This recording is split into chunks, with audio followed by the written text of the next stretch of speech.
এতিম বেনে যাব। বাবা মারা গেলে সন্তান যেমন এতিম হয়ে যায়, আমরা এতিম বেনে যাব। এতিম বাচ্চাটাকে কেউ যেমন পোশাক পরায় না, তার খাবারের দায়িত্ব কেউ নেই না, তার পড়াশোনার কেউ দায়িত্ব নেই না, সন্ধ্যা পর্যন্ত খেলাধুলা করে, খাবারের টাইম টেবিল থাকে না, পোশাকের পরার টাইম টেবিল থাকে না। আমি আব্বা বেঁচে আছি বলে আমি আমার সন্তানকে ডেকে নিব, খাবার দিব, পোশাক দেব, পড়ার সময় দেব, সব কিছুই ব্যবস্থা দেব। কিন্তু এতিম ছেলেটা আছে, তার গালে দুটা তামাচা মারতে গেলে আহা করার কেউ থাকবে না, কেউ উহু করার থাকবে না, প্রতিবাদ করার মতো কেউ থাকবে না। আমার সন্তানকে যদি আপনি মারেন, আমি বলবো কেন আপনি আমার সন্তানকে মেলে? আপনার সন্তানকে যদি আমি মারি, তো আপনি বলবেন কেন আমার সন্তানকে আপনি মেলেন? এর জন্য আপনি জিজ্ঞাসা করবেন, বিবাদ করবেন, ঝগড়া করবেন, মামলা করবেন, মোকদ্দমা করবেন, জমি জায়গা বিক্রি করবেন নিজের কৃতি সন্তানের জন্য। কিন্তু এতিম বাচ্চাটার জন্য কেউ ঝগড়া করতে যাবে না, কেউ লড়াই করতে যাবে না, খাবারের আহারের ব্যবস্থা কেউ করবে না। এক কথায় তার মাথার উপরে ছায়া নাই, আহা করার মতো নাই। ইয়া রাসূলুল্লাহ, ইয়া হাবিবাল্লাহ, আপনাকে পেয়ে আমরা ঈমানি দাওলাত পেয়েছি, আপনি আপনার ছায়া তলে আমরা ঈমানি দাওলাত পেয়েছি।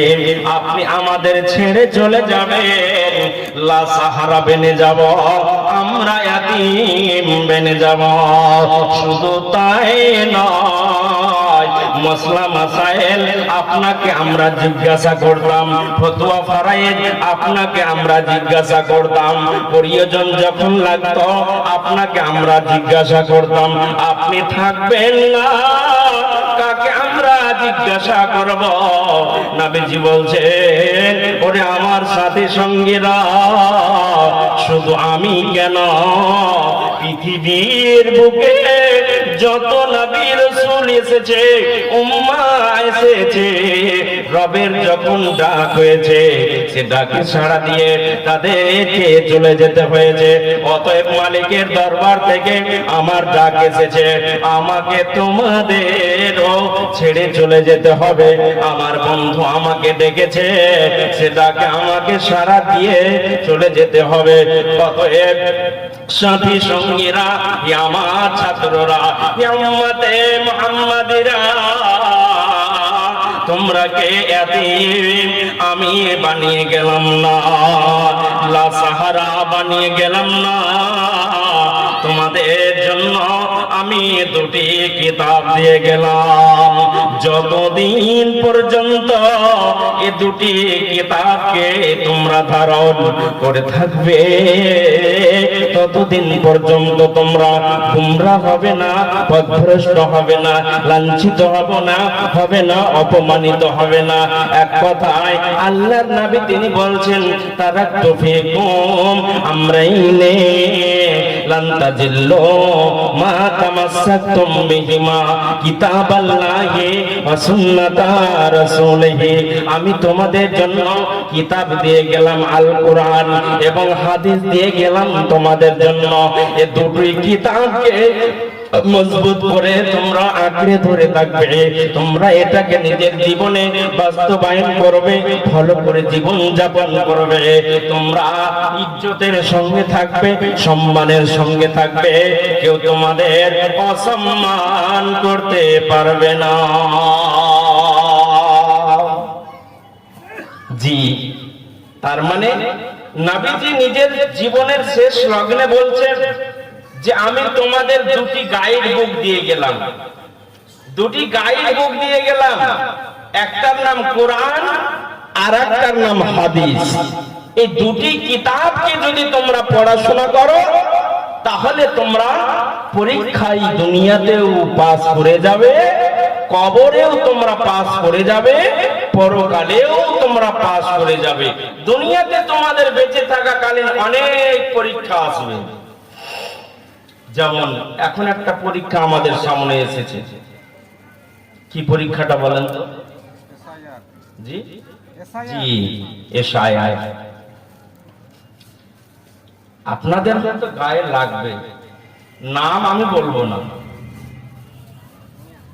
নাম আমি বলবো না। যদি সরকার চাইতো তো পার্লামেন্টে বিল পাস করে নিতে পারতো যে আমি আমার রাজ্যে 214টা সিট নিয়ে, আপনার বিধায়ক নিয়ে যদি চাইতো তাহলে বিল পাস করিয়ে নিত যে আমার রাজ্যে আমি হতে দিব না এসআইআর। কারণ কেরালা বলে একটা রাজ্য আছে, নাম শুনেছেন আপনারা সকলেই। সেখানে কে আছে? আপনার সিপিএম সেখানে আপনার রাজত্বে আছে, সিপিএম দখল করে আছে। তারপরে আপনার কর্ণাটকে আপনার কংগ্রেস ক্ষমতায় আছে। আমাদের ভারতবর্ষের মধ্যে 28টা রাজ্যের মধ্যে আপনার 3টা রাজ্যতে আপনার এসআইআর করতে দেবে না বলে রাজ্য সরকার তারা বিল পাস করে নিয়েছে। এই সরকার যদি চাইতো, এই যাকে আমরা হাত তুলে মুঠ ভরে আমরা ভোট দিয়েছিলাম যে আমার কত দরদের, নাকি বলেন? আমাদের ওয়াকফ বানাবে, আপনার বাঁচাবে, আমাদের মাদ্রাসা বাঁচাবে। সেই বলেছিল যে ওয়াকফ নিয়ে তোমাদের রাস্তায় বেরোতে হবে না, আন্দোলনের প্রয়োজন নাই। যদি তোমরা আন্দোলন করো তাহলে সবচাইতে বড় শত্রু আমি হব। বলেছিল না বলেনি? জি, এই কথা বলেছিল না বলেনি? শুনেছেন না শুনেননি? কে বলেছিল? আপনারা বুঝতে পারছেন, আমি নাম বলতে যাচ্ছি না। কারণ যারা ওই পার্টি করেন ওরাকে গায়ে লাগবে। কিন্তু আমি মুসলিম উম্মার জন্য বলছি, আপনারা আমার সবাই ভাই, সবাই বাপ, সবাই দাদা, সবাই নানা, আমার উম্মার জন্য বলছি। দেখেন, মদের বোতল সব, খালি লেভেলটা আলাদা। বুঝতে পারছেন? মুসলমানকে শুধু তেজ পাতার মতো ব্যবহার করছে সবাই। যতগুলো পার্টি আছে, যতগুলো আপনার পার্টি আছে, সবাই আমাকে আপনাকে তেজ পাতার মতো ব্যবহার করছে। তেজ পাতাকে যখন আপনি মাংসে দেন, ভালো ভালো খাবারে আপনারা দেন, কিন্তু তেজ পাতাটা আপনারা খান না। খান কি? খান না। ওটা প্লেটের সাইডে আপনারা রেখে দেন। ফুটবল খেলা হয় তো আপনার ফুটবলটা স্থির থাকতে পারে না।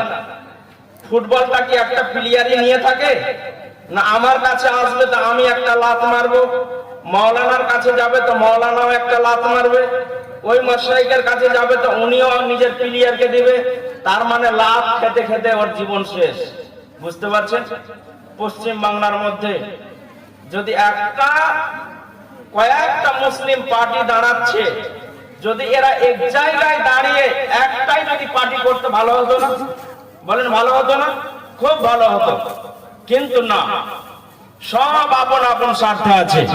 তো কথাটা হচ্ছে এই যে এসআইআর জি পরিকল্পিতভাবে মুসলিমদেরকে বেছে বেছে হিয়ারিং এ ডাকছে। জি, শুভেন্দু অধিকারী যে কথাটা বলেছে যে রোহিঙ্গা আর বাংলাদেশিকে 1.5 কোটি আপনার মুসলমানকে বাদ দিতে হবে, এখন পর্যন্ত জি প্রমাণ করতে পারবে না। কিন্তু নির্বাচন কমিশন, বুঝতে পারছেন, জ্ঞানেশ কুমার সে আরএসএস এর আর আপনার বিজেপি সরকারের দালাল হয়ে গেছে। দিয়ে আপনার যদি আমার ধরে নেন, আমার আব্বার নাম সিরাজুল শেখ, তো আর আমার নাম হরমুজ আলী, তো ভোটার লিস্টে আমার আব্বার নাম দেখছি যে শুধু সিরাজুল করা আছে, আর আধার কার্ডে আবার সিরাজুল শেখ করা আছে, ভোটার আইডিতেও দেখছি যে সিরাজুল শেখ করা আছে, কিন্তু লিস্ট যখন বের করছি তো শুধু সিরাজুল আছে। তখন আমাকে শোকেজ করছে যে তোর বাপের নাম সিরাজুল কেন, আর তোর নামের নিচে তোর বাবার নাম আবার শেখ কেন? আর তুমি আর কৈফিয়ত দাও, জবাব দাও। ভোটার আইডি আর আধার আইডি পাসপোর্টের সব কিছু মানা যাবে না বলছে না, বলে না জি? জি, পাসপোর্ট পর্যন্ত মানতে চাই না। তো কথাটা হচ্ছে এই, সেটাই হবে দেখবেন আপনারা, যে ভারত বা আপনার পশ্চিমবঙ্গ থেকে গ্যারেন্টি দিয়ে আমি আপনাদেরকে বলছি না, তবে পরিকল্পনা একটা চলছে, সেটা হচ্ছে যে মুসলিমদের ভোটগুলোকে কেটে দিবে, ভোটগুলোকে কেটে দিবে, ভোট দেওয়ার অধিকার কেড়ে নিয়ে মোটামুটি 1 থেকে 1.5 কোটি মুসলমানের নাম বাদ দিবে, দিয়ে এরা বলবে যে তোমরা বাংলাদেশি, তোমরা পাকিস্তানি, তোমরা রোহিঙ্গা, এই কথা বলবে। কিন্তু আমরা কি রোহিঙ্গা? जब गुलिस्तान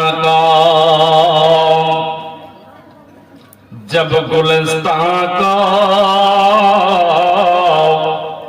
खून की जरूरत पड़े, सबसे पहले हमारी गर्दन कटे, फिर भी कहते हैं हमसे अहले चमन, ये चमन हमारा है तुम्हारा नहीं।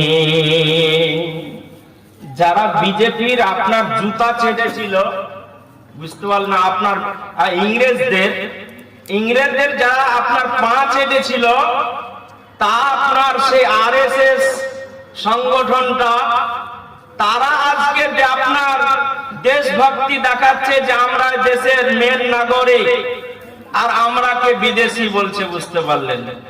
সর্বপ্রথম মুসলমান আওয়াজ উঠিয়েছিল, ইংরেজদেরকে তাড়ানোর জন্য মুসলমান আওয়াজ উঠিয়েছিল। হাজারো হাজার আলেম আপনার দিল্লির গাছে গাছে গাছে আপনার সুনি কষ্টে ঝুলা হয়েছিল। শুধু তাই নয়, অনেক মা বিধবা হয়েছিলেন, অনেক সন্তান সন্ততি আপনার এতিম বেঁধেছিলেন।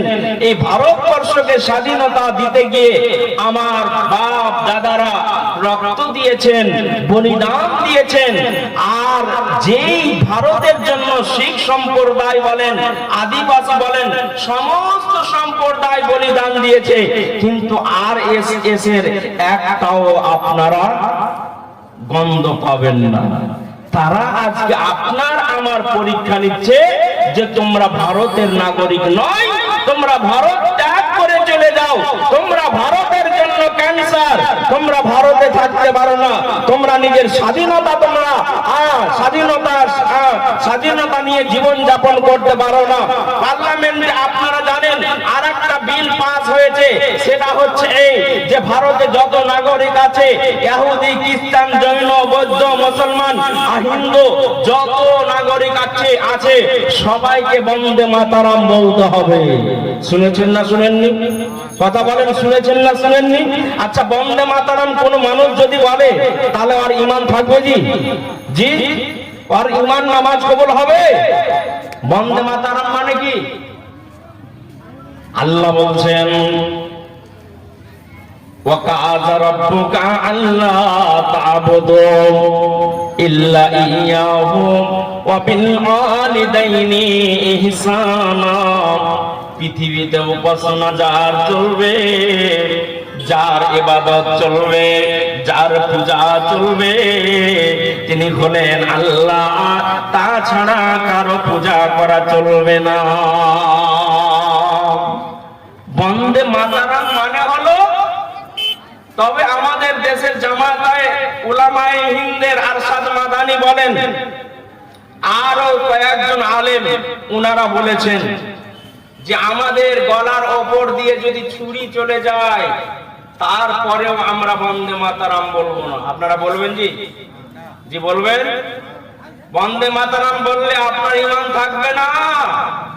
একটা বিরাট পরীক্ষা, বিরাট পরীক্ষা। আরশাদ মাদানী সাহেব বলেছেন যে আমরা আমাদের গলার ওপর দিয়ে যদি ছুরি চলে যায়, তাও আমরা স্বীকার করে নিব, কিন্তু আমরা বন্দে মাতারাম বলবো না। বন্দে মাতারামের মানে কি শুনেন? আজকে পার্টির মিছিলে যারা যান, ওরা 5 ওয়াক্তের মুসাল্লিও থাকেন, তারাও আপনার নেতার পিছনে পিছনে আপনারা বন্দে মাতারাম, মানছি না, মানবো না, এগুলো স্লোগান দেয় না দেয় না দেয় না দেয় না কি?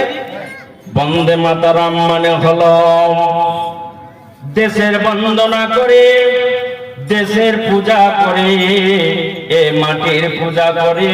আমার আল্লাহ বলছেন আমার ছাড়া অন্য কারো পূজা করা চলবে না, দেশের পূজা করা চলবে না। বন্দে মাতারাম মুসলমান জীবনেও কোনোদিন বলতে পারে না। বিভিন্ন জায়গায় আজকে মুসলমান যুবকদের আপনার তারপরে 50-60 বছরের মানুষদের জায়গায় জয় শ্রীরামের স্লোগান দেওয়া বলে অনেককে মার্ডার করে দিচ্ছে। আফরাজুল আপনাদের বাংলার মনে হয় নাকি? আফরাজুলটা যে কালিয়াচকে যে কয় বছর আগে পেট্রোল দিয়ে জ্বালিয়ে মারিয়ে মেরে দেওয়া হয়েছিল, আপনারা শুনেননি? আরে আল্লাহ সুবহান, এখন পর্যন্ত আপনারা ঘুমিয়ে আছেন? কত মানুষকে যে মারা হলো জয় শ্রীরামের নামে আল্লাহ জানেন। তো আপনাদেরকে একটা কথা আমি বলে যাই, যে এইরকম পরীক্ষা যদি আমার জীবনে আপনার জীবনে চলে আসে যে জয় শ্রীরাম বলো, তাহলে খবরদার আপনারা জয় শ্রীরাম বলবে না, যদিও আপনাকে পিটিয়ে পিটিয়ে হত্যা করে দেওয়া হয়। নবীজি বলছেন মাজরে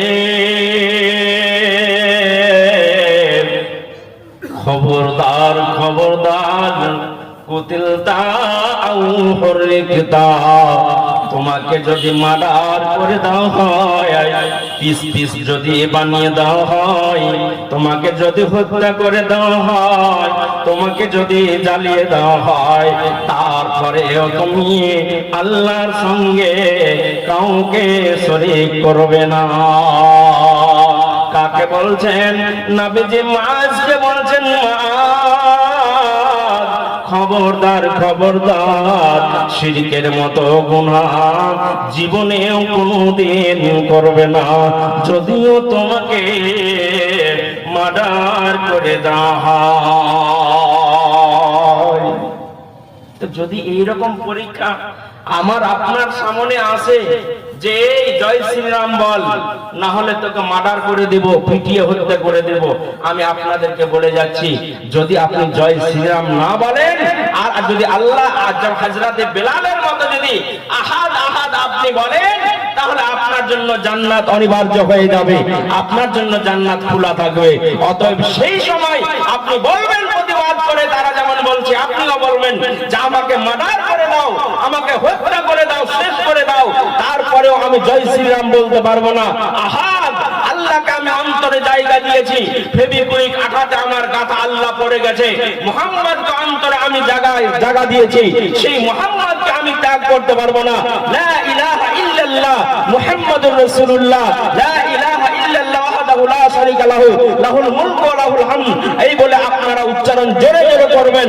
তারপরেও আপনার খবরদার, জীবন চলে যাবে তা স্বীকার করে নেবে, কিন্তু এই পরীক্ষায় খবরদার ওই শিরকের বাক্য আপনারা উচ্চারণ করবেন না।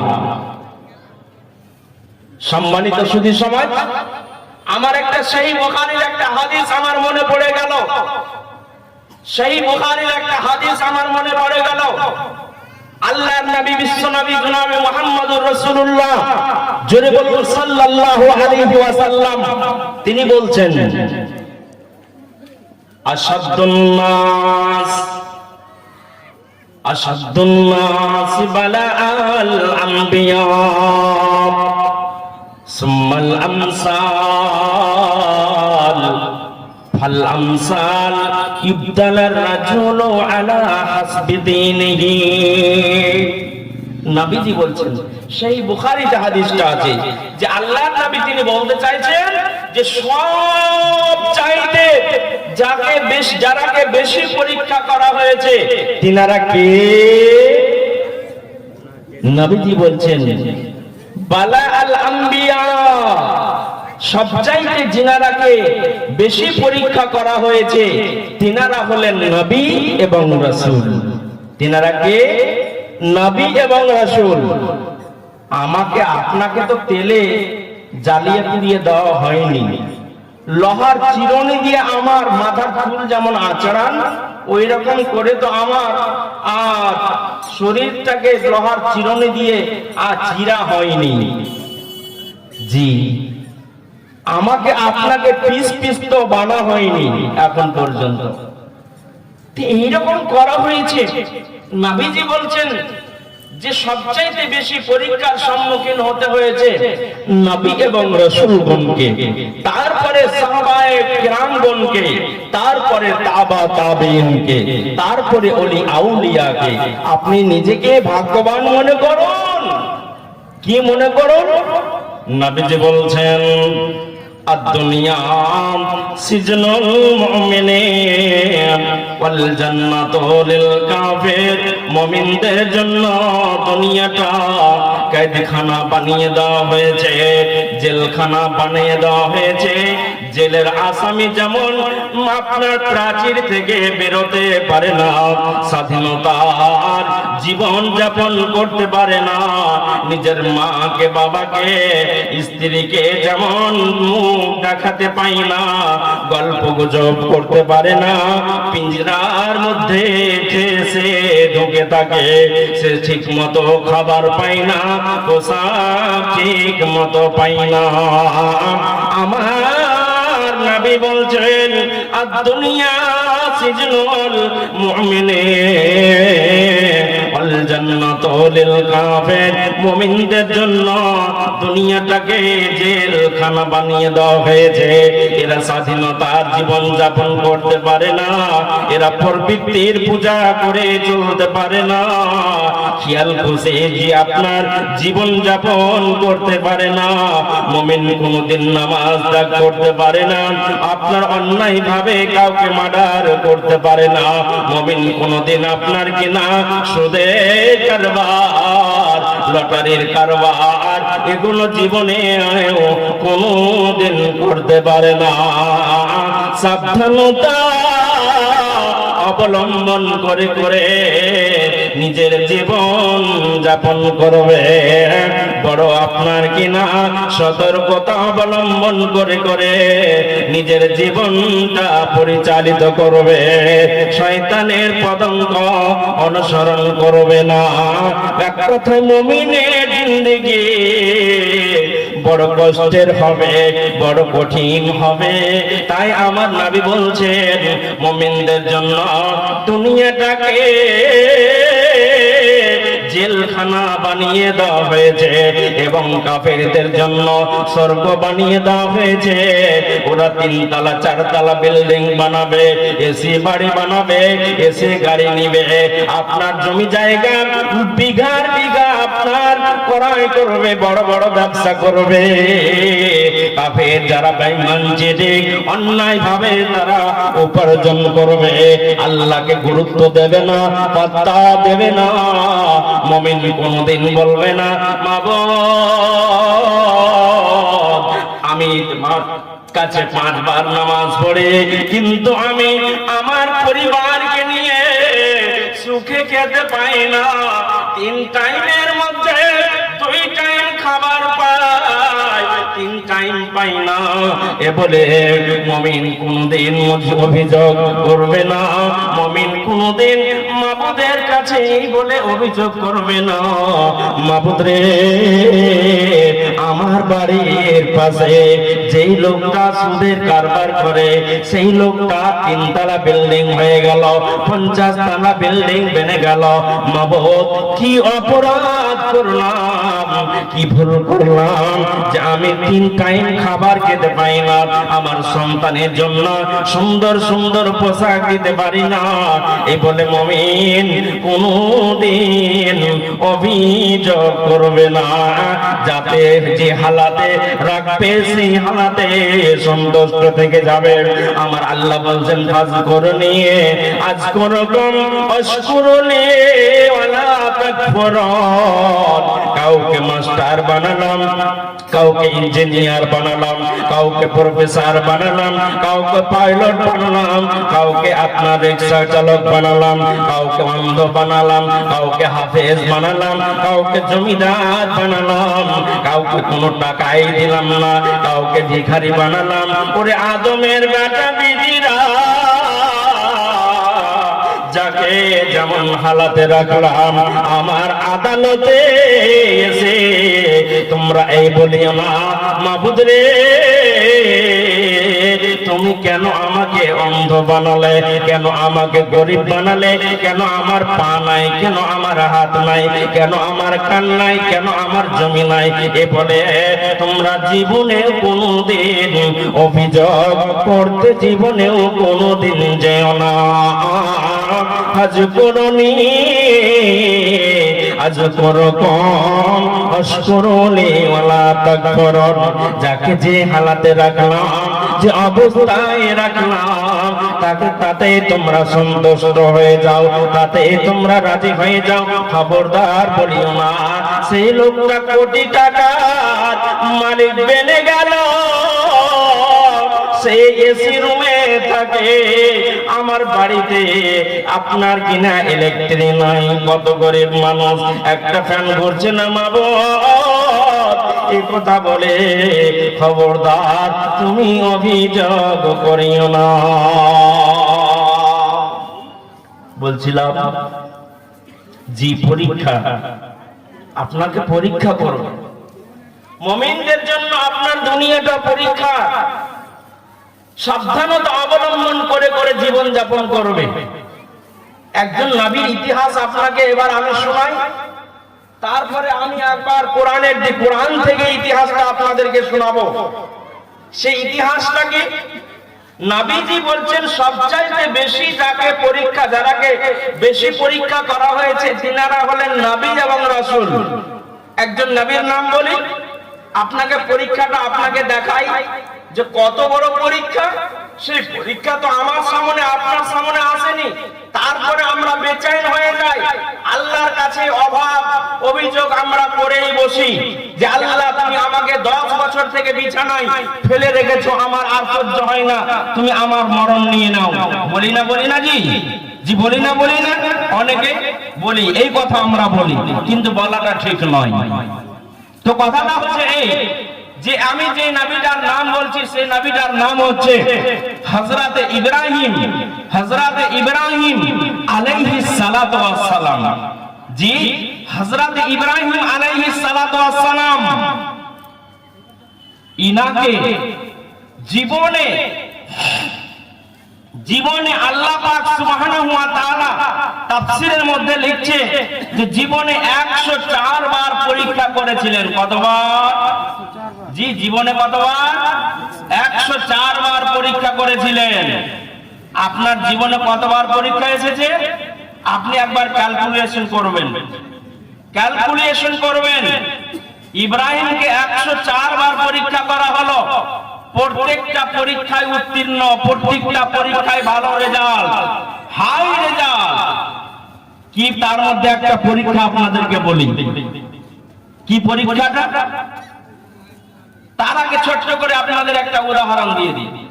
উদাহরণটা কি? আমরা এতগুলো মানুষ বসে আছি, মা বোন বসে আছি। আচ্ছা বলুন, যাদের সন্তান হয় না, যাদের ছেলে মেয়ে হয় না, তারাকে আপনারা কি বলেন? জবাব দেন, একটু কথা বলেন না জি।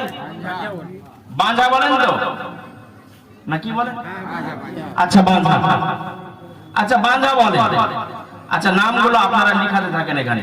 তো বাঁঝা বলেন আপনারা।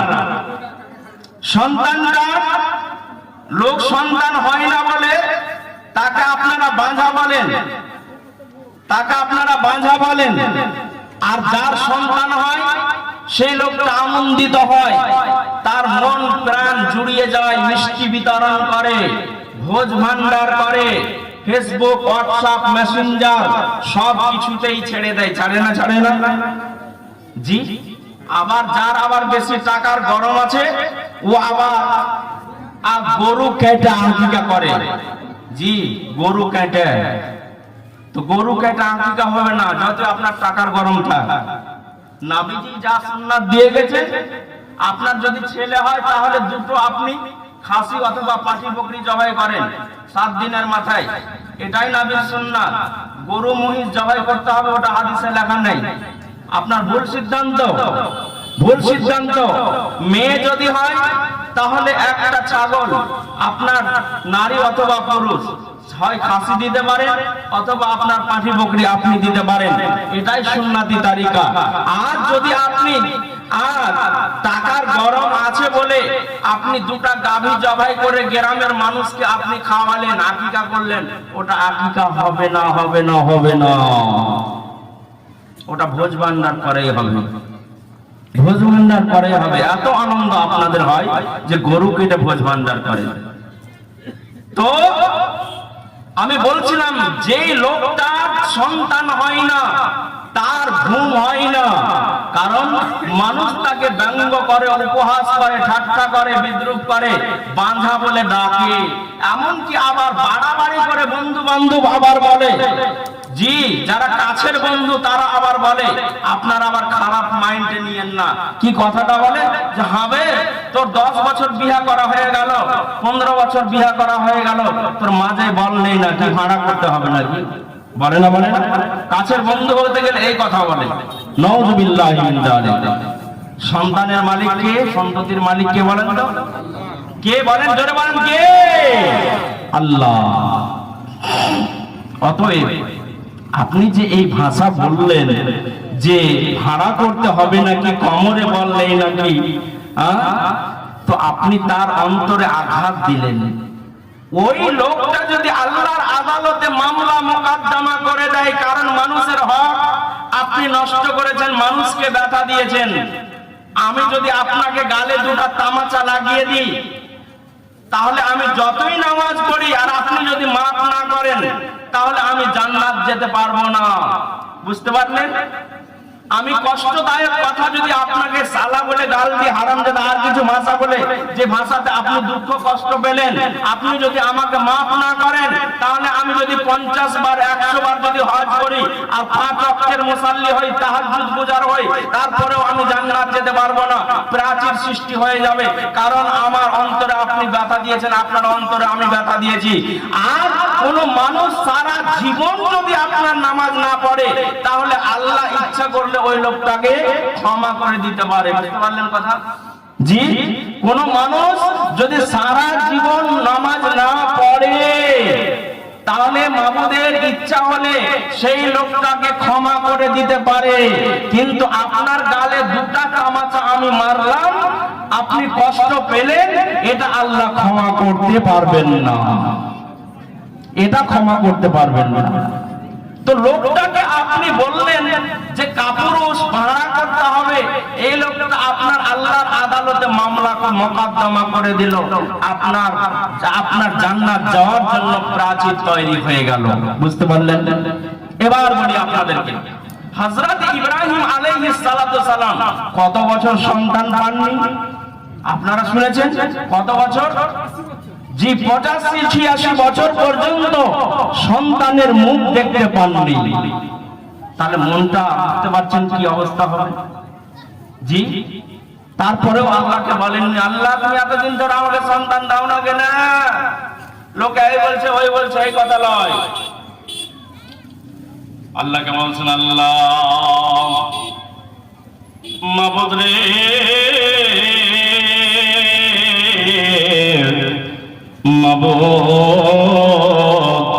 রব্বি হাবলি মিনাস সালিহিন।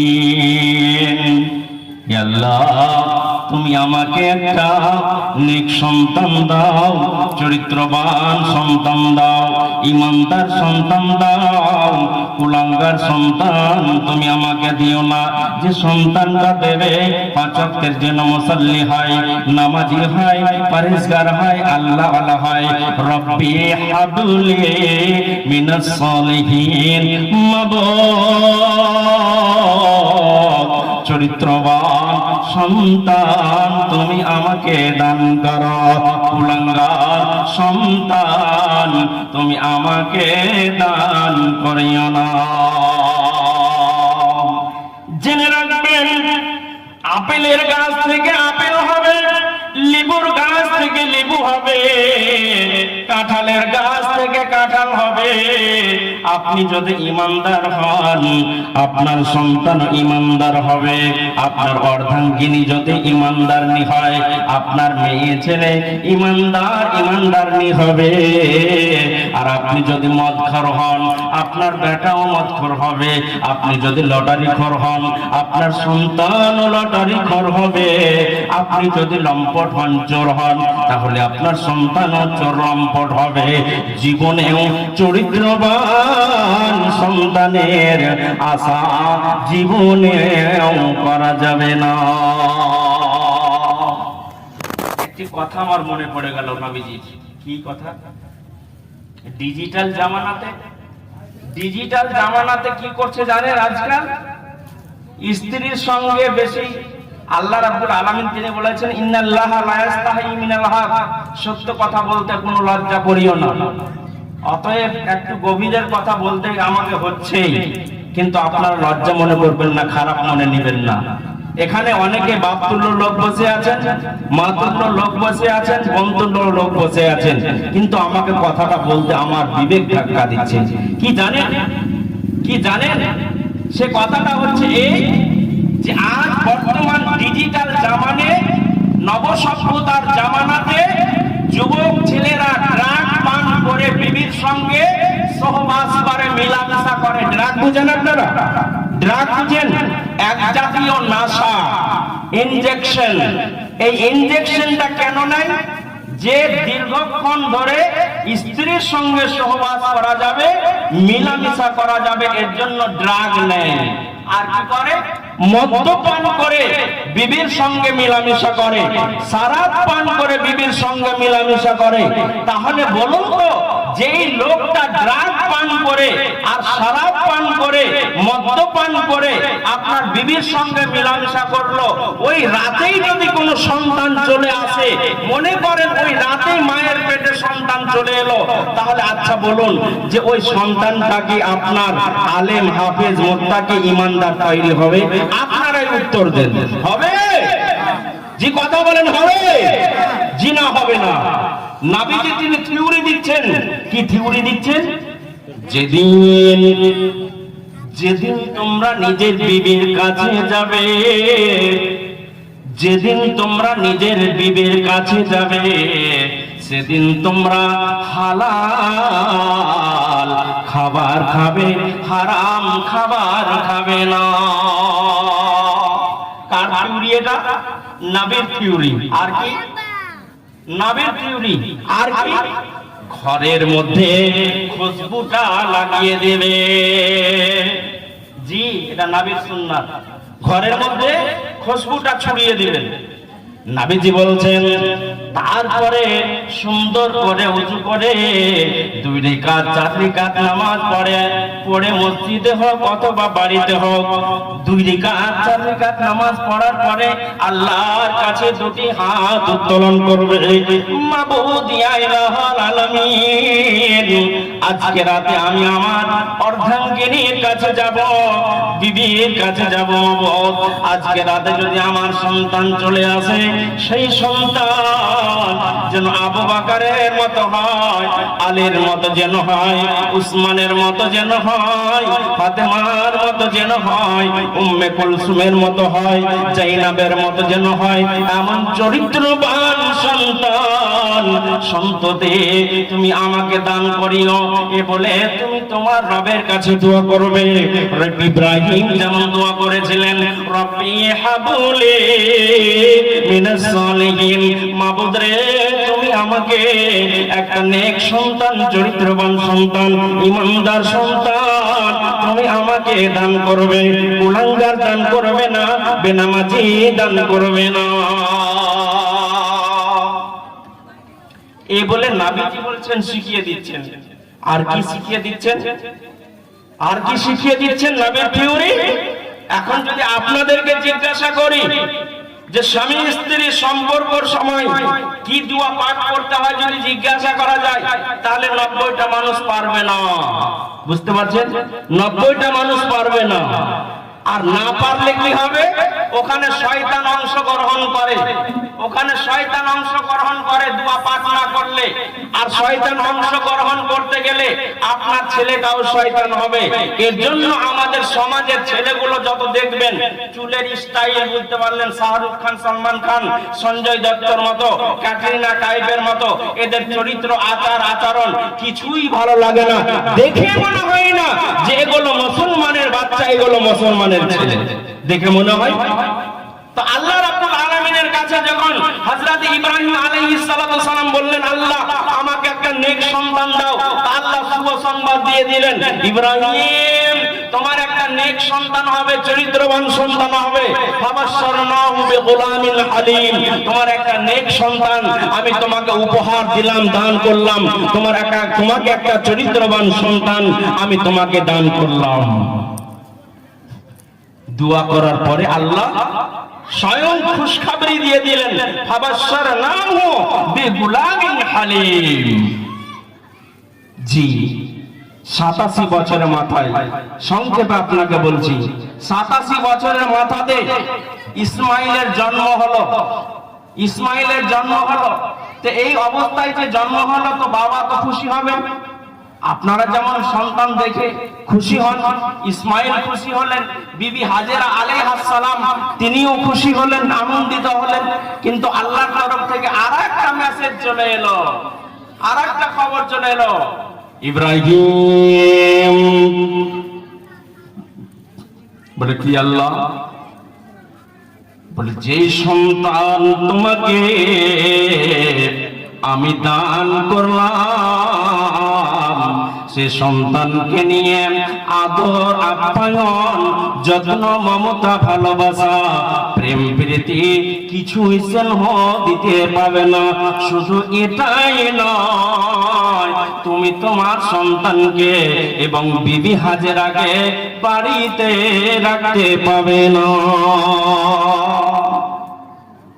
জি, আল্লাহর পরীক্ষা না পরীক্ষা নয় বলেন আপনারা? জি, পরীক্ষা না পরীক্ষা নয়? আল্লাহ বলছেন যে তুমি তোমার সন্তানকে আদর আপ্যায়ন, চুমা চাটা খেতে পাবে না। আমাদের সন্তান সন্ততিকে কত আদর করি, কত আদর করি, নিজের জীবন থেকে আমরা ভালোবাসি, তাই না বলুন? নিজে যেটা না খাই, নিজের সন্তানের জন্য আপেল, বেদানা, কিশমিশ, কাজু, বিভিন্ন সুন্দর সুন্দর খাবার আমরা এনে দিই। তো ইব্রাহিমকে বলছে, ইব্রাহিম তুমি আদর, যত্ন, স্নেহ, মমতা, ভালোবাসা কিছুই দিতে পাবে না। শুধু তাই নয়, তুমি তোমার পরিবারকে বাড়িতে রাখতে পাবে না। নির্বাসনে দিয়ে দাও, নির্জন জায়গায় তোমার পরিবারকে রেখে এসো। আল্লাহ রাব্বুল আলামিন যখন অর্ডার দিয়ে দিলেন, নির্বাসনে রেখে দাও, নির্বাসনে রেখে দাও। আর হযরত ইব্রাহিম বিবি হাজেরাকে বললেন, বিবি হাজেরা রে, চলো আমার সঙ্গে, তোমাকে যেতে হবে। বিবি হাজেরা একবারও বললেন না, এই অবস্থায় আমি কেমন করে যাব? মায়ের প্রসবের বেদনা কত হয়, মা ছাড়া পৃথিবীতে কেউ জানে না, কেউ জানে না। এর জন্য নবীজি বলেছেন, কোন মা যদি সন্তান জন্ম দিতে গিয়ে মারা যায়, কোন সন্তান, মা যদি সন্তান জন্ম দিতে গিয়ে যদি মারা যায়, তাহলে সে মা জান্নাতে চলে যাবে। এক কথায় শহীদের দরজা পাবে। সে আপনার ছেলে হোক, মেয়ে হোক, যদি সন্তান জন্ম দিতে গিয়ে মারা যায়, তাহলে মা আমার শহীদের দরজা পাবে। এটা কে বলেছেন? নবীজি বলেছেন। তাহলে আপনার বেদনা কত হয়, কষ্ট হয়, আমি জানি না, আপনি জানি না, মায়েরা জানে। একটা সন্তান জন্ম দেওয়া কত কষ্টের কাজ। বিবি হাজেরাকে বললেন, তোমাকে আমার সঙ্গে যেতে হবে। বিবি হাজেরা বললেন, না, আমি এই অবস্থায় যেতে পারবো না। জি, যেমনই বললেন যেতে হবে, তো বিবি হাজেরাকে যেমনই বলে চলে চলেন। হযরত ইব্রাহিম আলাইহিস সালাতু সালাম কিছু খেজুর নিলেন আর কিছু পানি নিলেন। জি, কেন? অর্ডার হয়ে গেছে, বাড়িতে রাখা যাবে না। আচ্ছা, আপনাদেরকে একটা কথা জিজ্ঞাসা করি, আচ্ছা এইরকম পরীক্ষা যদি আপনাদের কাছে আসে, তা আপনারা পারবেন? নির্বাসনে রেখে আসতে পারবেন? নির্জন এলাকায়, মরুভূমি এলাকায়, যেখানে মানুষ নাই, জন নাই, গাছ নাই, পাহাড় নাই, কিছু নাই, 300-400 কিলোমিটার চারিদিকে শুধু ফাঁকা আর ফাঁকা, 200 কিলোমিটার পূর্ব দিক, পশ্চিম দিক, উত্তর দিক, দক্ষিণ দিক ফাঁকা, চারিদিক ফাঁকা, আর মিডিল জায়গায় রেখে আসতে হবে। আপনারা যদি এই অর্ডারটাই যদি চলে আসে, আসবে না তো? যদি ধরেন একটা কথা সাপোজ আমি বলছি, যদি আসে তো আপনারা পারবেন নিজের স্ত্রীকে রেখে আসতে? পারবেন? কথা বলেন না জি? জি পারবেন? কথাবার্তা জোরে বলেন, কথা পারবেন? পারবেন না, কারণ নিজের স্ত্রীকে আর সন্তানকে নিজের মা বাবা থেকে ভালোবাসেন। ঠিক বললাম না ভুল বললাম? ঠিক বললাম না ভুল বললাম? বাবা মায়ের এক ফোঁটা দুধের ঋণ শোধ হবে না কোনদিন, মায়ের এক ফোঁটা দুধের ঋণ শোধ হবে না কোনদিন, জন্ম জন্ম করিলে সাধনা, দয়াবতী দরদিনী মা, দয়াবতী দরদিনী মা, পিতা আনন্দে মাতিয়া দিল সাগরে ফেলিয়া। জি, মিলামিশার যখন সময় হয় তখন সমুদ্রে ফেলে দিল। আর যত কষ্ট 10 মাস 10 দিন ধরে কার? মায়ের। মায়ের খাবারের রুচি হয় না, বমি হয়, চলতে পারে না, মাথাটা চক্কর দেয়। এই করে 10 মাস 10 দিন ধরে মা ঠিক মতো চলতে পারে না, শরীরের খুন শুকিয়ে যায়।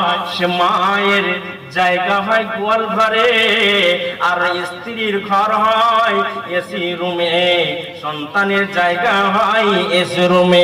যে জায়গাতে আপনার কিনা ছাগল বাঁধা থাকে, গরু বাঁধা থাকে, সে জায়গাতে বৃদ্ধ বাবা বৃদ্ধা মায়ের জায়গা হয় এসি রুমে, বাবা মায়ের জায়গা হয় না। ঠিক বললাম না ভুল বললাম? আপনারা বিচার করেন, নামাজ পড়ছেন তো, বাড়িওয়ালিকে এসি রুমে রেখেছেন আর মাটাকে খাখার খাখা করে ফুঁকছে বলে, কাশি হচ্ছে বলে আপনি ওই আপনার গোয়াল ঘরে রেখেছেন। আচ্ছা একবার ভাবেন তো যে আপনার নামাজটা ঠিকঠাক হচ্ছে তো? একবার ভাবেন। লম্বা লম্বা তো দাড়িও ছেড়ে রেখেছেন, কিন্তু মায়ের যে ওষুধ পানি হচ্ছে না। পুষ মাসের ঠান্ডায় আমার রক্তের তেজ আছে বলে আমি গরম হয়তো ঠান্ডাটা সহ্য করে নিতে পারছি, কিন্তু মা আমার বাবার রক্তটা কালো হয়ে গেছে, রক্তে আর টেম্পার নাই, সহ্য করতে পারছে না ঠান্ডা। ছেলেকে বলছে, বেটা একটা কম্বল দিয়েছে, এই একটা কম্বলে আমার সহ্য হয় না, আর একটা কম্বলের ব্যবস্থা করো। বেটা তখন জাঁক মেরে বলছে, খাখর মেরে বলছে, বেশি ভ্যানার ভ্যানার করিস না তো, বেশি খাকার খাকার করিস না, আগামী কালকে আমার ছেলের অ্যাডমিশন আছে, 3 লাখ টাকা লাগবে। জি, 3 লাখ টাকা দিচ্ছে, কিন্তু মায়ের কম্বলের জন্য 500 টাকা জুটে না। জি, যাই হোক, এদিকে আমি যাচ্ছি না। কথাটা হচ্ছে যে ইব্রাহিম আলাইহিস সালাতু সালামকে বললেন, আল্লাহ যাও রেখে এসো। কিছু খাবার নিলেন আর কিছু পানি নিলেন, নেওয়ার পরে বাড়ি থেকে বিবি হাজেরাকে সঙ্গে করে বেরিয়ে গেলেন। চলতে চলতে চলতে লম্বা পথ, চলতে চলতে চলতে হারাম শরীফের এলাকায় যখন পৌঁছে গেছে, বিবি হাজেরাকে বলছেন, আর যাওয়ার দরকার নাই, এখানে দাঁড়িয়ে যাও। আর যাওয়ার প্রয়োজন নাই, এখানে দাঁড়িয়ে যাও। বিবি হাজেরাকে রেখে হযরত ইব্রাহিম আলাইহিস সালাতু ওয়াস সালাম বাড়ির পানে রওনা দিয়েছেন। এমন সময় বিবি জিজ্ঞাসা করছেন, স্বামী আমার, মরুভূমি এলাকা, চারিদিকে কেউ নাই, এমন জায়গায় আপনি আমাকে কলিজার টুকরা ইসমাইলকে রেখে চলে যাচ্ছেন, এটা কি আল্লাহর অর্ডার? তখন হযরত ইব্রাহিম নিজের স্ত্রীর দিকে মুখ না করে, না জানি মায়া মমতা জন্মে যাবে, প্রেম জন্মে যাবে, এর জন্য নিজের স্ত্রীর দিকে মুখ না করে উত্তর দিকে মুখ করে বলছেন, হ্যাঁ এটা আল্লাহর অর্ডার। আপনি যখন আপনার সন্তানকে বিদায় দেন, কাজকর্মের যখন বিদেশে যায়, নাজির মা সন্তানের দিকে তাকিয়ে থাকে, যতক্ষণ পর্যন্ত দেখা যায় নিজের সন্তানের দিকে তাকিয়ে থাকে, বাবা নিজের সন্তানের দিকে তাকিয়ে থাকে, অতক্ষণ পর্যন্ত চোখটা ফিরায় না, যতক্ষণ পর্যন্ত সন্তান আপনার চোখের আড়াল না হয়ে যায়। যখন চোখের আড়াল হয়ে যায়, মা বাবা কান্না করতে করতে বাড়ি ঢোকে। শুধু তাই নয়, 2-5 দিন ধরে মায়ের খাবারের রুচি হয় না, না জানি আমার সন্তান কি খেলো না খেলো, কে অবস্থায় আছে না আছে। মা বড় টেনশন করে, বড় ফিকির করে, বড় চিন্তা করে। ইব্রাহিম উত্তর দিকে মুখ করেছে, নিজের সন্তানের দিকে মুখ করলে না জানি মমতা জন্মে যাবে, প্রেম জন্মে যাবে, এর জন্য মুখটা উত্তর দিকে মুখ করে বলছেন বিবি হাজেরাকে, নাম হ্যাঁ আল্লাহর অর্ডার, যেমনই বলেছেন এই কথা। বিবি হাজেরা বলছেন, ইজাল্লাহ ইউজাইউন আল্লাহ। ও বিবি হাজেরা বলছেন, তাহলে আপনি চলে যান, রব্বে কারীম মালিক আল্লাহ আমাকে ধ্বংস করবেন না, আমাকে বরবাদ করবেন না, যান আপনি চলে যান।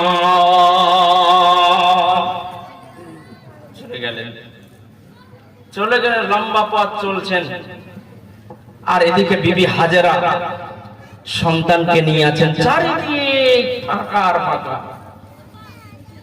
এমন সময় আকাশ জগৎ থেকে সংবাদ আসছে, আকাশ জগৎ থেকে খবর আসছে,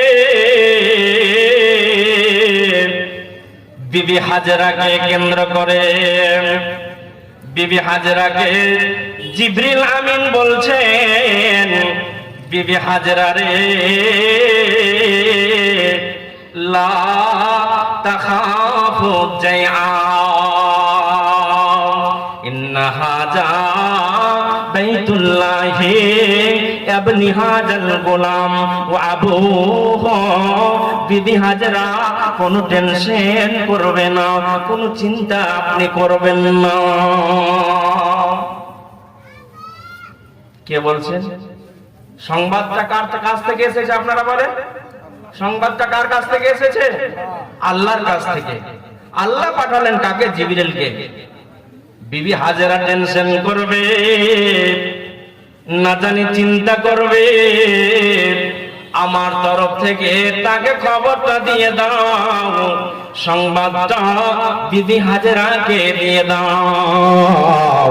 বিবি হাজেরাকে বলছেন, বিবি হাজেরা লা তাখাফু জাইআ, আপনি কোনো ভয় করবেন না, আপনি কোনো টেনশন করবেন না, আপনি কোনো চিন্তা করবেন না, আপনার কোনো চিন্তার কোনো কারণ নাই। আপনার মান ইজ্জত সম্মান রক্ষা যিনি করবেন তিনি হলেন আল্লাহ। শুধু তাই না,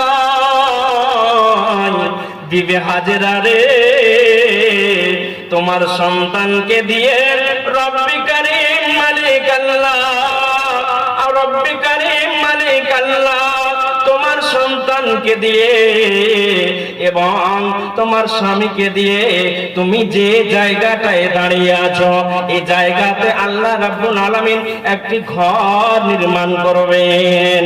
ইন্না হাযা বাইতুল্লাহি ইবনি হাযাল গোলাম ওয়া আবুহু, বিবি হাজেরা আপনার স্বামীকে দিয়ে আপনার সন্তানকে দিয়ে আল্লাহ রাব্বুল আলামিন একটা ঘর নির্মাণ করবেন। ঘর নির্মাণ তৈরি করতে চান, অতএব আপনি এখানেই থাকুন, কোনো টেনশন আপনি করবেন না, কোনো চিন্তা করবেন না। জি, বিবি হাজেরা সময় কাটাচ্ছেন, এদিকে ইব্রাহিম চলছেন।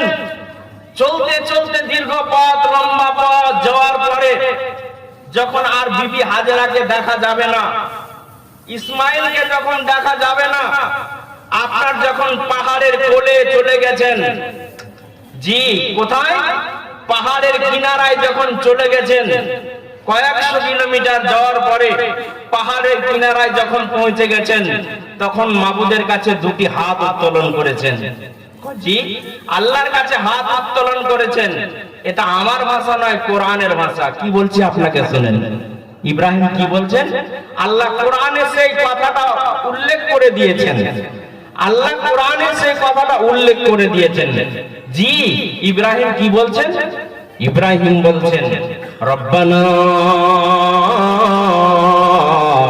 ইন্নী আসকানতু মিন যুররিয়াতি বিওয়াদিন গায়রা জি জারইন ইনদা বাইতিকাল মুহাররাম। মাবুদ ইয়া ইলাহাল আলামিন, আমি আমার পরিবারকে রেখে চলে এলাম এমন একটা নির্জন জায়গাতে, যেখানে মানুষ নাই, জন নাই, গাছ নাই, পালা নাই, পাহাড় নাই, কিচ্ছু নাই, চারিদিক ফাঁকা আর ফাঁকা, ফাঁকা আর ফাঁকা। মাবুদ রে, তোমার ভরসায় আমি আমার পরিবার কলিজার টুকরাকে রেখে এলাম। মাবুদ, তোমার কাছে আমার দুটি প্রার্থনা, রব্বানা লিয়াকিমুস সালাহ। মাবুদ, আমি চিন্তা করি না, আমি টেনশন করি না, আমার বাচ্চাকে বাঘে খেয়ে নেবে, হাঙরে খেয়ে নেবে, চোরে আপনার ছিনিয়ে নিয়ে চলে যাবে, আমার স্ত্রীর কেউ ইজ্জত লুটে নেবে, মার্ডার করে দেবে, এটা আমি টেনশন করি না মালিক। মাবুদ, তোমার কাছে আমার দুটি প্রার্থনা, রব্বানা লিয়াকিমুস সালাহ, আমার পরিবার যেন নামাজ আদায় করে, এটা আমি তোমার কাছে আমি প্রার্থনা রেখে দিলাম, যেন আমার পরিবার যেন নামাজ আদায় করে, এটা আমি প্রার্থনা তোমার কাছে আমি রেখে দিলাম। জি, পাহাড়ের কিনারায় গিয়ে দুটা হাত উঠিয়ে দোয়া করছেন যে আমার বিবি হাজেরা যেন কি করে, নামাজ পড়ে। আমার চিন্তা নাই, আমি ভয় করি না যে আমার স্ত্রীকে মার্ডার করে দিবে, ইজ্জত লুটে নেবে, আমার সন্তানকে চোরে আপনার কেড়ে নিয়ে চলে যাবে, খেতে পাবে না, এসব টেনশন আমি করছি না। তবে তোমার কাছে আমি দোয়া করছি আমার পরিবার যেন নামাজ আদায় করে। আচ্ছা, আপনাদেরকে আমি জিজ্ঞাসা করছি, আচ্ছা আপনারা বলুন তো, আপনারা ব্যবসা বাণিজ্য যখন করতে চলে যান, কলকাতা চলে যান, ব্যাঙ্গালোর চলে যান, আপনার কিনা শিউড়ি চলে যান, যে কোনো রাজ্যেই হোক বা আপন রাজ্যেই হোক, যখন ব্যবসার জন্য চলে যান, তো আপনারা কি গিয়ে ওখানে দোয়া করেন আল্লাহর কাছে? মুসাফিরের হালাতে থাকলে দোয়া কবুল হয়। আমি যেমন একজন মুসাফির, তা আপনিও মুসাফির মানুষ, মুসাফির হয়ে চলে যাচ্ছেন, তা আপনারা কি দোয়া করেন নিজের ফ্যামিলির জন্য?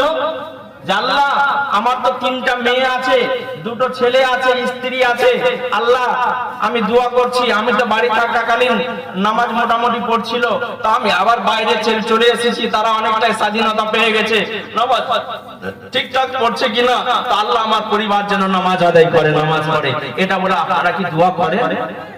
করেন, দোয়া করেন আপনারা? কথা বলেন, দোয়া করেন না? করেন না। আপনি আপনার সূর্যের কিরণ পড়ে তো আপনার চিলচিল করে না? জি। করে না করে না? তো আপনার বালির ওপরে সূর্যের ছায়া পড়ছে, ঝিলমিল করছে। বিবি হাজেরা দেখছেন যেন পানি দাঁড়িয়ে আছে। বিবি হাজেরা মারওয়ার কাছে পৌঁছে গেলেন। ওখানে পৌঁছে যাওয়ার পরে দেখছেন ওখানেও কোনো পানি নয়। আবার সাফার দিকে তাকালেন, তো আবার দেখছেন ওখানে পানি দাঁড়িয়ে আছে। বিবি হাজেরা আবার ছুটতে আরম্ভ করলেন। আল্লাহর কোরআন বলছে, ইন্নাস সাফা ওয়াল মারওয়াতা মিন শাআইরিল্লাহি ফামান হাজ্জাল বাইতা আবি তামারা ফালা জুনাহা আলাইহি আইয়াতাওয়াফা বিহিমা ওয়া মান তাতাওয়া খায়রা ফা ইন্নাল্লাহা শাকিরুন আলিম। আল্লাহ রাব্বুল আলামিন তিনি বলছেন, আল্লাহ রাব্বুল আলামিনকে বিবি হাজেরার দৌড়াটাকে এত পছন্দ লাগলো, এত পছন্দ লাগলো, এত পছন্দ লাগলো যে আল্লাহ রাব্বুল আলামিন ইতিহাসটাকে কোরআনের মধ্যে জায়গা দিলেন। শুধু তাই নয়, আমার নবী সুন্নাত জারি করে দিলেন, যারা হজ করতে যাবে, ওরে আমার উম্মতেরা, যারা তোমরা হজ করতে যাবে, সাফা এবং মারওয়া 7 চক্কর লাগাবে। আল্লাহকে দৌড়াটা এত পছন্দ লাগলো, এত ভালো লাগলো যে সেটাকে সুন্নাত জারি করে দিলেন। বিবি হাজেরা দৌড়ালেন, ইন্নাস সাফা ওয়াল মারওয়াতা মিন শাআইরিল্লাহ। 7 বার চক্কর, একবার সাফা একবার মারওয়া, একবার সাফা একবার মারওয়া।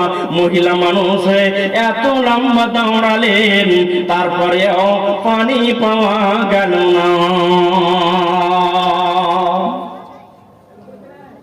জি, পানি পাওয়া গেল না। বিবি হাজেরা 7 বার দৌড়ালেন, এত লম্বা লম্বা দৌড়ালেন, ওখানে পানি দাঁড়িয়ে আছে। আমি পানি পান করব, আমার বুকে দুধ আসবে, আমি আমার সন্তানকে দুধ পান করাবো। আমার সন্তান আর দুধ পান করে হাসবে, খেলবে। বিবি হাজেরা 7 চক্কর লাগার পরে যখন পেল না, বিবি হাজেরা নিজের সন্তানের কাছে ফিরে আসছেন। সে সময় দেখছেন সন্তানের কাছে একজন সাদা পোশাক পরে কেউ যেন দাঁড়িয়ে আছে। সহিহ বুখারীর বর্ণনা, সহিহ বুখারীর বর্ণনা, ফেরেশতা হযরতে ইসমাঈল আলাইহিস সালাতু ওয়াস সালামের বুড়ালের নিচে একটা তিনি গোতা মারলেন, দিয়ে আপনার ঝর্ণা প্রবাহিত হলো। সে ঝর্ণা প্রবাহিত হয়ে পানি বেরিয়ে চলে যাচ্ছে, পানি বয়ে চলে যাচ্ছে। আপনার হাজেরা আলাইহিস সালাতু ওয়াস সালাম তিনি এসে পৌঁছালেন। এসে দেখছেন সন্তানের পায়ের নিচে পানির ঝর্ণা প্রবাহিত হয়েছে। বিবি হাজেরা নিজে পান করলেন। শুধু তাই নয়, পান করার পরে বিবি হাজেরা একটা বাঁধ দিয়ে দিলেন যে আবে জমজম পানি আজও মজুদ আছে। শুধু তাই নয়, এত বরকত আল্লাহ রাব্বুল আলামিন ওই আবে জমজম পানির মধ্যে রেখেছেন। পৃথিবীর কোটি কোটি মানুষ, বিলিয়ন মিলিয়ন মানুষ সেখান থেকে টনে টন নিয়ে আসে, কিন্তু সে আবে জমজম পানির কোনো ঘাটতি আছে না, কমতি আছে না। সে আবে জমজমের পানি ইব্রাহিমের ইসমাইলের যুগ থেকে যেমন ছিল আজও আছে, কিয়ামত পর্যন্ত থাকবে। সে পানির কোনো ঘাটতি হবে না। বিশ্বনবী তিনি বলেছেন, পৃথিবীর মানুষ, ওরে আদমের সন্তান সন্ততিরা, আমার উম্মত উম্মতিরা, তোমরা যখন পানি পান করবে, বসে পানি পান করবে, কিন্তু যদি ওজুর পানি পান করো তবে তোমাদের জন্য দাঁড়িয়ে পান করাটা আমি জায়েজ করে দিলাম। কিন্তু আবে জমজমের পানি তোমরা বসে পান করতে পাবে না, এটা দাঁড়িয়ে তোমাদের পান করতে হবে। শুধু তাই নয়, পশ্চিম দিকে মুখ করে তোমরা পান করবে। আল্লাহর নবী তিনি বলছেন, ওরে আমার উম্মতেরা, ওরে আমার উম্মতেরা, কেউ যদি এই নিয়ত করে যে হে আল্লাহ, আমি এই নিয়ত করছি, প্যারালাইসিসের রোগী থেকে 10 বছর থেকে আমি ঘেটে যাচ্ছি, মাবুদ আমার ক্যান্সার হয়ে গেছে, অমুকটা অসুখ হয়ে গেছে, এতদিন থেকে আমি আক্রান্ত হয়ে আছি, মালিক আল্লাহ আমি আবে জমজমের পানি পান করছি তোমার সামনে। আল্লাহ এই আবে জমজমের পানির বদৌলতে তুমি আমার আমার অসুখকে দূর করে দাও, শেফা দান করো, আর শেফা দান করো, ভালো দান করো, আরোগ্য দান করো। বিশ্বনবী তিনি বলেছেন সে আবে জামজামের এত পাওয়ার আছে, এত ক্ষমতা আছে, তার বাদাউলাতে বিশ্বনবী বলেছেন তোমাকে আল্লাহ শিফা দান করবে। জি, পশ্চিম দিকে মুখ করে পান করতে হবে, দাঁড়িয়ে আপনাকে পান করতে হবে, আর আপনি নিয়াত করবেন যে আল্লাহ আমি এই আবে জমজমের পানি পান করছি, আমি অসুখে ভুক্ত আছি, আক্রান্ত হয়ে আছি, আল্লাহ তুমি আমাকে এই আবে জমজমের পানির বদৌলতে আল্লাহ তুমি আমাকে শিফা দান করো। ঘটনা বললে লম্বা চওড়া ছিল। আর একটি আপনাদেরকে বলে দিই পরীক্ষা সম্পর্কে সংক্ষেপে আপনাদের একটা হাদিস শোনাবো, আর কোরআনের আপনার 3-4টি আয়াতের আপনার তরজমা সংক্ষেপে বলে দিব। কি আল্লাহ রাব্বুল আলামিন বলছেন যে ওয়ালা নাবলু আন্নাকুম বিশাইইম মিনাল খাউফি ওয়াল জুই ওয়া নাকসিম মিনাল আমওয়াল। আল্লাহ রাব্বুল আলামিন এই আয়াতগুলোর মধ্যে তাহলে আমার বিবি বিধবা মেনে যাবে, আমার ছোট ছোট বাচ্চাগুলো ইয়াতীম মেনে যাবে, আল্লাহ তুমি এই জায়গা থেকে আমাকে রক্ষা দাও। জি, এটা একটা পরীক্ষা, বুঝতে পারছেন? ভূমিকম্প, জলোচ্ছ্বাস, হয়তো ফোনে হুমকি, আরো পরীক্ষা যদি আপনাকে বলি, এটা তো ভয় নিয়ে, এটা হলো ভয়। তারপর আল্লাহ বলছেন ক্ষুধা দিয়ে পরীক্ষা করব, 3 বারের মধ্যে হয়তো 1 বার পাবি, 2 বার পাবি না, এটাও একটা পরীক্ষা। আল্লাহ রাব্বুল আলামিন তিনি বলছেন আমিনাল খাউফ ওয়াল জুই, তারপর আল্লাহ বলছেন তোমাদের ব্যাধি দিয়ে, রোগ দিয়ে, অসুখ বিসুখ দিয়ে আমি তোমাদেরকে পরীক্ষা করব। কাউকে টিউমার দিব, সুগার দিব, ক্যান্সার দিব, প্যারালাইসিস দিব, এই বিভিন্ন রোগ দিয়ে আমি তোমাদেরকে পরীক্ষা করব। মা খাবার পাবে, মায়ের বুকে দুধ আসবে, খাবার পাবে না, মায়ের বুকে দুধ আসবে না। মা খাবার পাবে, মায়ের বুকে দুধ আসবে, মা খাবার পাবে না, মায়ের বুকে দুধ আসবে না। খাবার যখন বন্ধ হয়ে গেল, বিবি হাজেরা নিজের সন্তানকে দুধ পান করাচ্ছেন, দুধ আসছে না, সন্তান কান্নাকাটি করছে, সন্তান চুপছে না। বিবি হাজেরা নিজের আহারের জন্য একটু ছুটাছুটি করতে আরম্ভ করলেন, কোথায় খাবার পাবো? বিবি হাজেরা সাফার দিকে তিনি তাকালেন। সংক্ষেপে আপনাদেরকে বলছি, বিবি হাজেরা সাফার দিকে তাকালেন, যখন দেখছেন সাফার দিকে মহিলা মানুষ দৌড়াতে আরম্ভ করলেন, দৌড়াতে দৌড়াতে দৌড়াতে দৌড়াতে দৌড়াতে সাফার কাছে যখন পৌঁছে গেছেন, ওখানে গিয়ে দেখছেন কোনো পানির বন্দোবস্ত নাই, কোনো পানি নাই, কিছু নাই। সূর্যের লাকির পড়ে, ছাটা পড়ে, বালিগুলো চিলমিল করছে, ঝিলঝিল করছে, চকচক করছে, কোনো পানির বন্দোবস্ত নাই। মাইস হলেন, নয়রাস হলেন, ওখান থেকে আবার মারওয়ার দিকে তাকালেন, পানি দাঁড়িয়ে আছে। বিবি হাজেরা মহিলা মানুষ আবার দৌড়াতে আরম্ভ করলেন, দৌড়াতে দৌড়াতে আবার ওখানে মারওয়াতে পৌঁছে গেলেন। মারওয়া পৌঁছে যাওয়ার পরে দেখছেন ওখানেও পানি নাই। সূর্যের বলতে পারে, তাহলে কানে কানে বলবে, আর কথা যদি বলতে পারে তাহলে একটু জোরে বলবে। কি বলবে? আব্দুর রহিমের মা, আমি একজন ব্যবসায়িক মানুষ, আমি লক্ষ লক্ষ টাকা ব্যবসা করতাম, আমি কোটি কোটি টাকার ব্যবসা করতাম। আমার কাছে মুখ গ্রামে না 12টা বেজে যাবে, বুঝতে পারছেন? আমার আজকাল কাজ ভালো চলছে, এরকম ভাবে চলবে 8 রোজা পর্যন্ত। সব জায়গায় 2 ঘন্টা 1.5 ঘন্টায় ভাবে কথা বলতে হচ্ছে, বুঝতে পারছেন? তো কথাটা হচ্ছে এই যে আপনারা কিন্তু জিজ্ঞাসা নিজের বাড়িওয়ালিরা ডাক দেন না যে কেন নামাজ পড়িস না, তোর খাবার বন্ধ করে দিব। এই আব্দুর রহমান নামাজ কেন পড়িস না, তোর খাবার বন্ধ করে দিব। তাকে পিটুনি দিতে আপনারা পারেন না। কিন্তু ইব্রাহিম বলছেন রব্বে কারীম, আমার পরিবার যেন নামাজ আদায় করে, ওয়ারযুকহুম মিন আহলিস সামারাত, মাবুদ তুমি আমার পরিবারের জন্য খাবারের বন্দোবস্ত করে দিও। মাবুদ তোমার কাছে আমি দুটি